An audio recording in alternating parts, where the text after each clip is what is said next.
Todas as coisas da criação são filhos do Pai e irmãos do homem.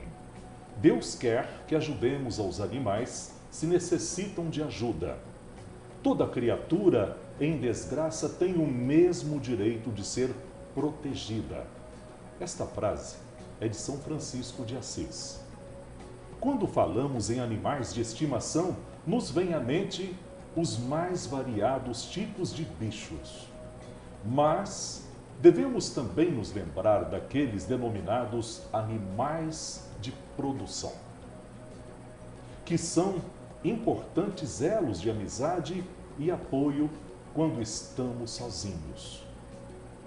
Para o homem que mora no campo, as galinhas, vacas e porcos possuem nomes, e quando os donos os chamam, respondem alegres com grunhidos, mugidos e cacarejos.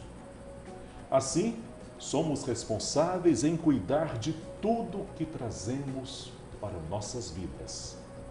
Temos livre escolha de querer animais ou não, mas não temos o direito de abandoná-los à própria sorte, depois de conquistarmos deles a confiança e o afeto. Nesta edição do programa Mais Destaque, iremos conversar com a professora Renata Santinelli.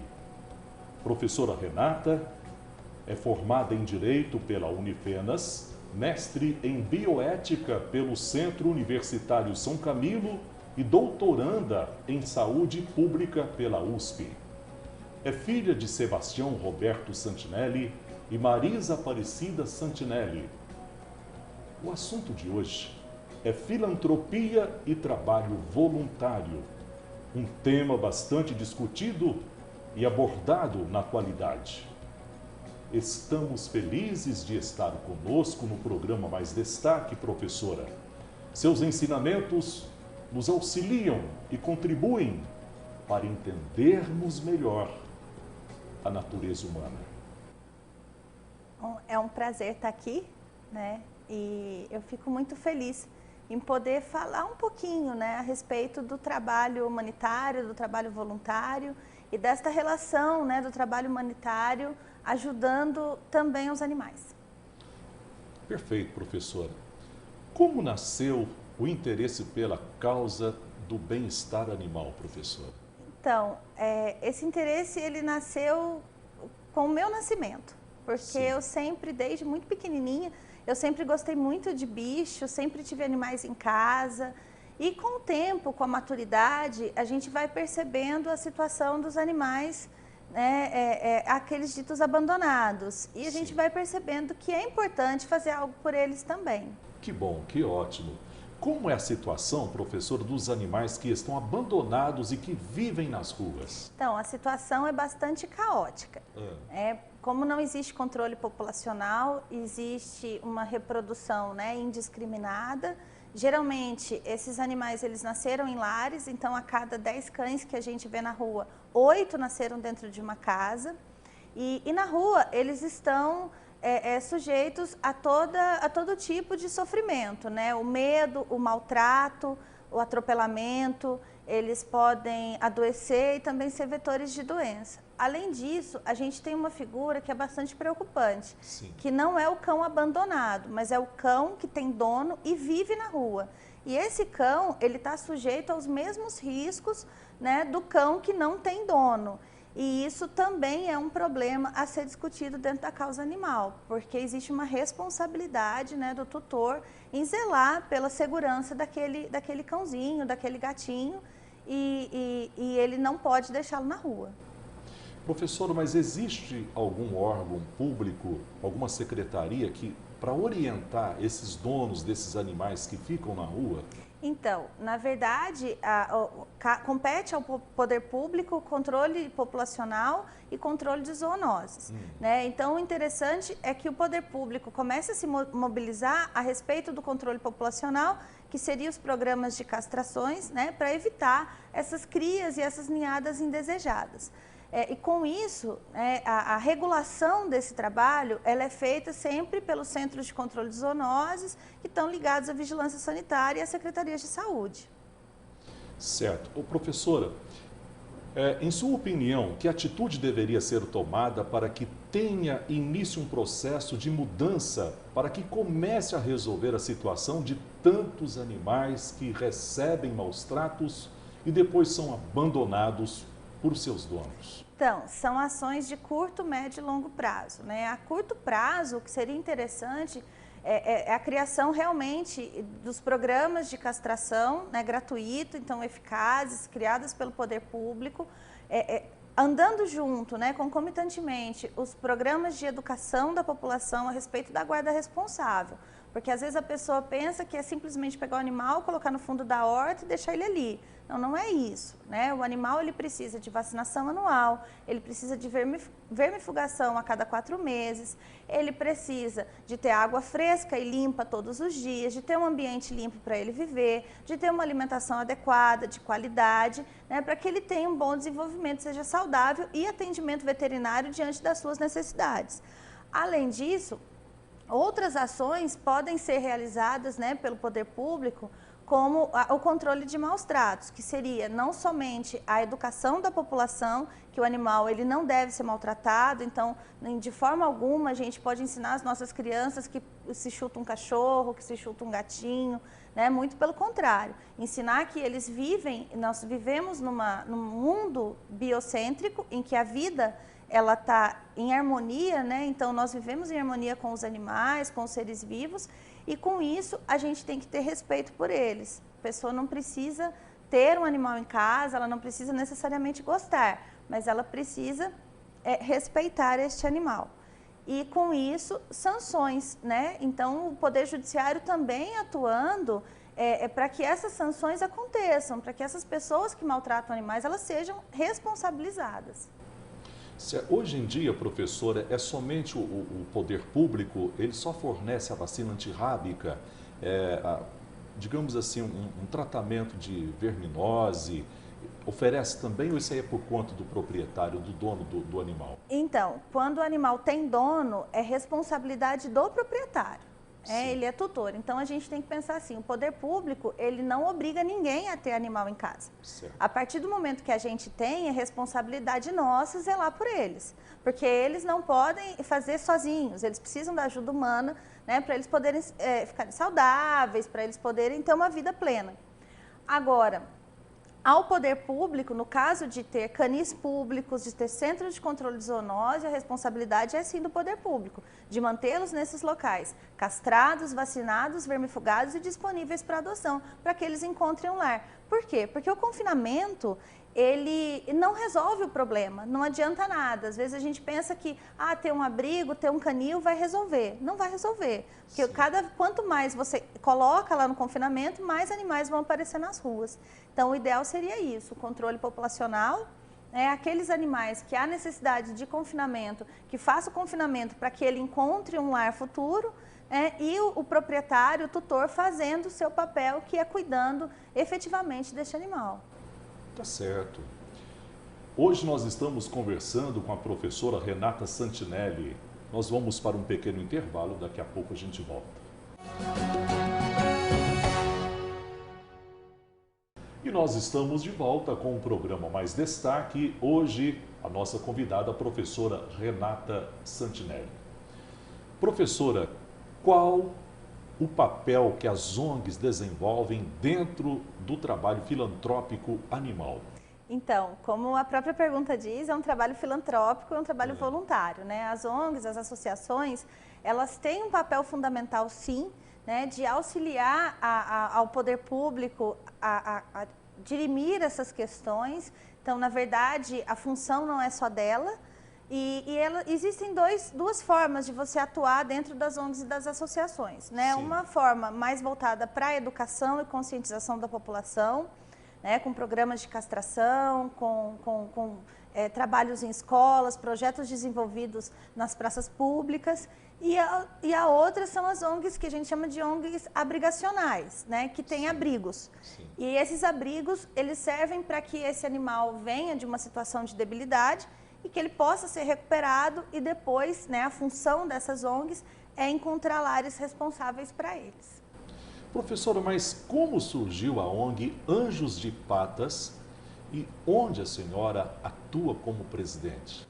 Então, a Associação Anjos de Patas, ela surgiu da união de amigos que tinham os mesmos sentimentos que eu, né, a respeito dos animais abandonados e da dificuldade que nós tínhamos em cuidar deles para que eles encontrassem lar sem um espaço. E com essa união, a ideia inicial era um grupo de trabalho e ele foi crescendo e se tornou, né, a associação, se tornou a ONG hoje. E hoje nós tutelamos em torno de 30 animais, né, todos eles na esperança de encontrar um lar responsável que os ame, que os dê carinho, que cuide, né, e que exerça essa relação homem-animal que eles tanto carecem. Professora, a senhora conhece muitas cidades aqui na nossa região.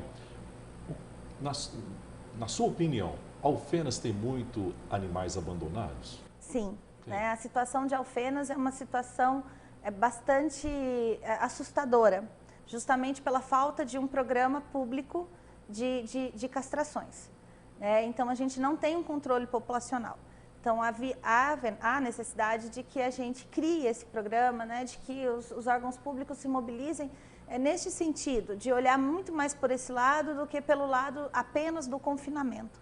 O confinamento não vai resolver, né? Se resolvesse, a gente não teria tanto animal na rua como a gente vê hoje. Que trabalho a ONG Anjos de Patas realiza para a comunidade animal de Alfenas? E este trabalho que vocês desenvolvem vem estendendo para outras cidades? Então, a Associação Anjos de Patas, ela tem como prioridade, né, o resguardo de gestantes e ninhadas abandonadas. Então, tudo isso funciona dentro da necessidade do animal e da nossa possibilidade. Sim. Não quer dizer que a gente não ampare outros animais, né, mas a prioridade são as ninhadas, sobretudo em época de chuva, de frio, né, em que esses animaizinhos eles nascem na rua sem ter um abrigo, sem ter uma cama quentinha, e que aí a mãezinha deles possa ter um espaço para que ela cuide bem dessa ninhada e depois encontrar lares responsáveis, né, para esses filhotinhos. Além disso, nós também trabalhamos na conscientização da população a respeito da posse responsável, né, da guarda responsável, e a gente auxilia também algumas famílias carentes a castrar as suas fêmeas, sobretudo se elas têm acesso à rua, para evitar crias indesejadas. A Associação Anjos de Patas, a gente tem como princípio, né, humano que nós não somos nada sozinhos. Então, nós trabalhamos sim em conjunto com outras associações de outras cidades. Então, nós temos, a gente até chama de ONGs amigas, né? Porque nós desenvolvemos não somente um trabalho em conjunto, mas também uma amizade, o que acabou sendo uma coisa muito boa. Então, eu posso citar a SOS Bichos de Pouso Alegre, a Associação Quatro Patas de Machado e a APAS de Serrania. Então, a gente se encontra, a gente conversa, a gente discute, nós vamos umas nas cidades das outras para poder ajudar. Às vezes tem um caso mais grave, então a gente está sempre se unindo, sempre trabalhando em conjunto, sempre dividindo os problemas. E isso é muito importante, porque faz com que a nossa região ela tenha um discurso único sobre a causa. E isso tem sido muito legal, essa amizade ela tem sido muito legal. Professora, hoje se fala na construção de hospital público animal gratuito para a população. Conhecedora da causa de proteção animal, gostaria que nos explicasse um pouco sobre este assunto. Bom, o Hospital Público Veterinário, ele é um sonho, né, que as pessoas colocam como a grande salvação da questão. Ele não é. Por uma série de questões. E se a gente pensa no hospital público veterinário, por exemplo, na nossa cidade, que não tem controle populacional primeiro, não vai funcionar. Porque o que acontece? Primeiro que a demanda é muito grande. Segundo, que a questão não é só ter a figura do veterinário, mas há necessidade de exames complementares, de medicação adequada, e aí a medicação, ela tem um custo também, esses exames vão ter custo também, e como que a população vai fazer? Então, acaba que o serviço fica pela metade. Qual seria o ideal? Seria o ideal um programa de esterilização, um programa de castração, para que a gente possa controlar minimamente a população de animais da cidade, para depois a gente estar pensando em outras alternativas. Cidades hoje que têm hospitais públicos veterinários são cidades que já caminham no controle populacional há alguns anos, né? Então tudo é um processo. Nós devemos parar um pouco, repensar e começar do começo. Qual é o começo? Controlar a população de animais. Professora, mas é caro um programa público de castração? Na verdade, esse programa ele é muito mais barato do que o hospital público veterinário. Então, é claro que existe um custo, mas esse custo ele pode ser previsto, ele pode ser analisado e depende do tamanho do município, depende da demanda, do perfil da população. Então, ele tem um custo, mas ele não é impossível de ser realizado. Tá certo. Nós vamos para mais um pequeno intervalo, daqui a pouco a gente volta.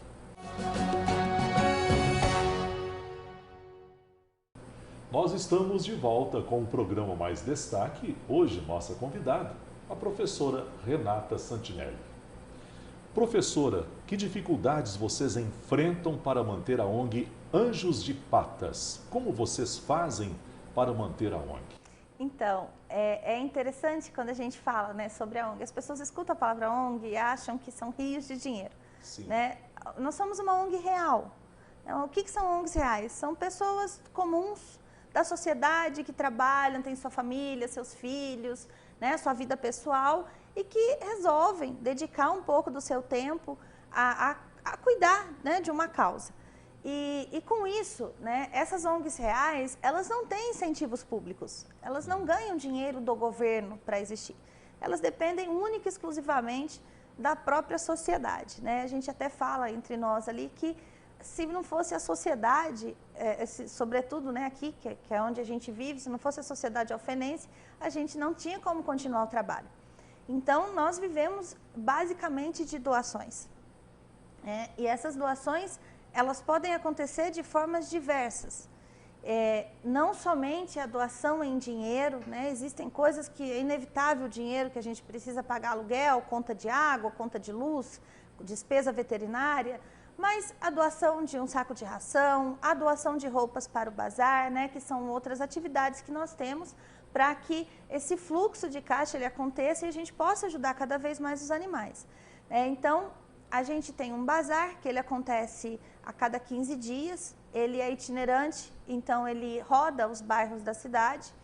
A gente também promove eventos, a gente tem a nossa pizza, que foi um sucesso, né? E todas essas ações, elas acontecem das mãos carinhosas dos voluntários, que se dedicam, que perdem noite de sono, para poder arrecadar fundos para ajudar cada vez mais.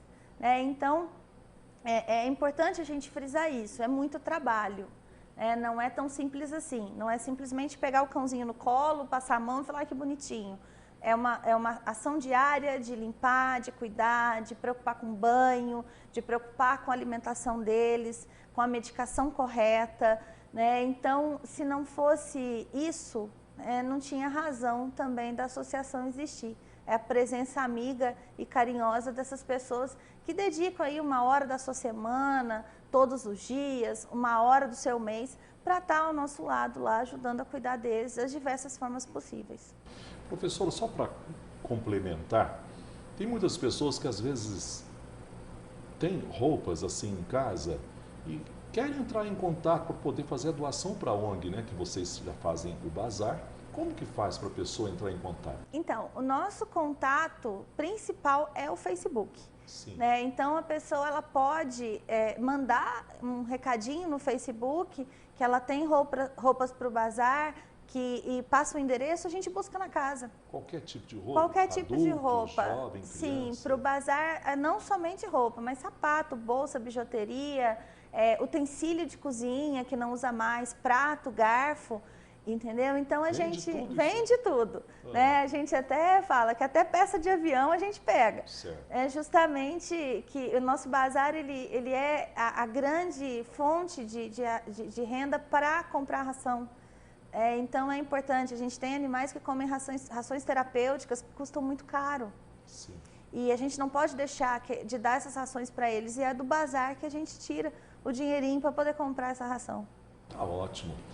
Que despesas acarretam os animais que são recolhidos em situação de risco e como vocês procedem para que estes animais se recuperem e depois de recuperados, o que acontece com eles, professor? Então, tudo acontece dentro da associação com protocolo. A nossa associação ela é muito organizada. Sim. E isso a gente tem como meta mesmo. Então, às vezes a pessoa procura e fala, não, eu preciso que vocês recolham aqui 3 filhotes, né? A pessoa acha que é simplesmente pegar os filhotes. Não é só isso. Então, o nosso protocolo para filhote, ele funciona assim. Ele passa por uma consulta veterinária, ele estando com a saúde razoavelmente bem, né? Ele é encaminhado para o programa de vacinação e vermifugação e depois disso ele vai ser disponível para adoção, né? E quando é bebezinho, posterior castração. Quando o animal é adulto, ele também passa pela consulta veterinária e também pelo protocolo de vacinação e vermifugação, posterior castração e ele fica disponível para adoção. Quando o animal vem atropelado, também acontece da mesma forma e aí a gente que começam os nossos dilemas, porque geralmente são casos cirúrgicos e eles custam mais, né? Então o animal hoje, né, um filhote saudável, recolhido, ele vai custar inicialmente para a associação, sem contar a ração, em torno de R$180. Poxa. Sim, então não é simplesmente isso, porque nós prezamos a qualidade desses animais, a qualidade de vida deles e assim, as pessoas que vão visitar, que conhecem o nosso trabalho, elas sabem que os nossos animais, eles são muito saudáveis. Então é pelo bonito, é sem carrapato, sem pulga, né, com a carteirinha de vacinação em dia. Então a gente preza por isso, porque não adianta a gente fazer um trabalho pela metade. O trabalho ele tem que ser completo. Aí, ia ser muito, muito cruel da minha parte até eu tirar um cachorro de uma situação de risco para colocar ele em outra situação de risco. Então a gente é bastante rigorosa nesse sentido de que o animal ele tem que estar sempre saudável, sempre muito bem. Certo. Caso alguém da comunidade queira ajudar vocês no trabalho que desenvolvem de ajuda animal, quais as formas de ajuda possível como voluntário? Não, a pessoa ela pode ajudar de várias formas, não somente no manejo, né, que o manejo é a ida, né, diária ao nosso abrigo, que para não usar essa palavra a gente chama de recanto, e fazer a limpeza, né, o cuidado com os cães, mas ela pode disponibilizar, por exemplo, um dia na semana, um dia no mês ou a cada 15 dias, para passear com os cães que estão lá já há bastante tempo. Ela pode se disponibilizar a ajudar na feira de adoção, a ajudar no bazar, que é muito importante, ajudar nos eventos, no dia da pizza. Então, assim, existem várias formas de ajudar. E a gente é o mesmo contato, né? A pessoa entra em contato pelo Facebook e a gente conversa com ela, vê qual que é o melhor perfil, né, que ela se encaixa, onde ela tem vontade e a disponibilidade dela. E aí... Pelo que eu estou vendo, tem várias atividades, então. Sim. Né? Conhecedora e atuando de forma prática para o bem-estar animal, estando o seu trabalho relacionado com filantropia e voluntariado, gostaria que deixasse uma mensagem para quem tem vontade de doar um pouco de seu tempo em algum trabalho ligado a alguma ONG, seja pela causa humana ou animal, professora. Eu vou começar usando o exemplo da Madre Teresa de Calcutá. Nós olhamos para a imagem dela e a gente vê aquele ser iluminado, né, que fez muito. Só que a gente olha para a imagem dela, cruza os braços e fala, ela é a Madre Teresa de Calcutá, eu não sou nada. Que as pessoas não pensem assim, que elas pensem que todas têm dons maravilhosos, cada um pode ajudar da forma que for mais prazerosa. E que ajudar, né, que fazer algo pelo próximo, fazer algo não só pelos animais, mas pelas pessoas, se engajar num trabalho voluntário, não demanda tempo nem dinheiro, demanda vontade, demanda coração. Então, que as pessoas se sintam tocadas, né? E que possam utilizar aí no tempo que lhes resta no seu dia a dia, né? Nos seus afazeres, para fazer algo diferente. A gente se torna muito mais feliz, isso com certeza. Poxa! No programa Mais Destaque tivemos a presença da professora Renata Santinelli, que além de desenvolver trabalhos como professora, dedica grande parte de sua vida à filantropia da causa animal. O objetivo do programa Mais Destaque da TV Alfenas é mostrar pessoas que, através de seus trabalhos diários, contribuem para uma sociedade tornando-a mais justa e humana. A você que esteve conosco, até o próximo programa.